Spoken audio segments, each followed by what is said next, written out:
ya mwezi wa 5 mwaka 2026, kesi ya mwenyekiti wa Chama cha Demokrasia na Maendeleo dhidi ya Said Issa Mohamed na wenzake wawili pamoja na bodi ya wadhamini wa Chama cha Demokrasia na Maendeleo pamoja na katibu mkuu wa Chama cha Demokrasia na Maendeleo iliitwa mbele ya Jaji Ngunyale. Haya ikiwa ni maombi ya mwenyekiti wa Chama cha Demokrasia na Maendeleo katika wadhifa wake kuweza kujiunga katika kesi ya msingi namba 8323 ya mwaka 2025, ambapo Said Issa Mohamed na wenzake wawili wanadai kwamba kuna mambo ambayo sio mazuri katika chama chetu kuhusiana swala la mgawanyo wa mali na vile vile kwamba wanakosa haki zao za kushiriki katika siasa kupitia Chama cha Demokrasia na Maendeleo. Sasa kesi hii leo ilikuwa imekuja kwa ajili ya kutajwa, ni kwamba baada ya kupata wito wa mahakama kwamba kesi imepangwa leo.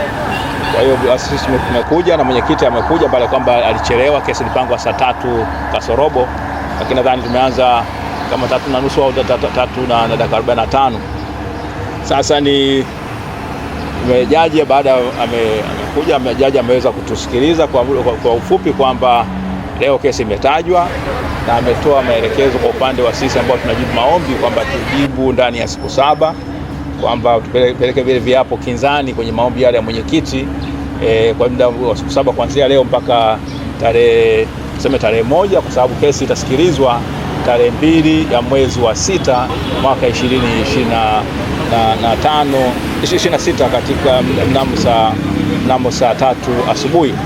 Lakini leo umeweza kuona kwamba wanachama wengi walikuwa na mwitikio mkubwa sana wa wanachama kuja kuhudhuria kesi, lakini wamezuiwa kuingia mahakamani na mwenyekiti mbele ya Jaji Ngunyale ameweka wazi kabisa kwamba hii kesi na maslahi ya umma. Kwa hiyo siku inapokuja tarehe 2 ya mwezi wa 6, basi kesi hii isikilizwe katika mahakama ya wazi ambayo itatoa nafasi kwa pande zote kuweza kusikilizwa. Jaji alipotuuliza kama sisi wadau wengine tulikuwa tuna chochote cha kusema, tukasema hatupingi hoja hiyo. Kwa hiyo jaji akasema atatoa maelekezo tarehe hiyo. Lakini kingine ni kwamba kesi ile ya msingi ambayo ilikuwa imerudishwa kutoka mahakama ya rufaa ikarudishwa mahakama kuu, inatolewa uamuzi wake tarehe 28 ya mwezi huu wa 5. Itatolewa maamuzi yake siku hiyo tarehe 26 ya 28. Basi tutategemea kwamba kesi hii itategemea nini kitakachoamuliwa tarehe 28 ya mwezi huu wa 5 2026. Kwa hiyo mambo bado yapo, lakini tunasema tutavuka mto tukiufikia. Kwa hiyo tarehe 20 tuangalie tarehe 28 maamuzi ya mahakama yanasemaje.